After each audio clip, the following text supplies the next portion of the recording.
కంటి పాపలా కాచినవయా చంటి పాపను మోసినట్టు మోసినవయా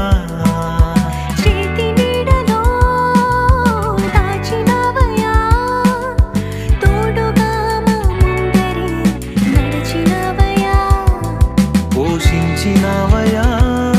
బలపరచినవయా భయము వలదని ధైర్యమునిచ్చినవయా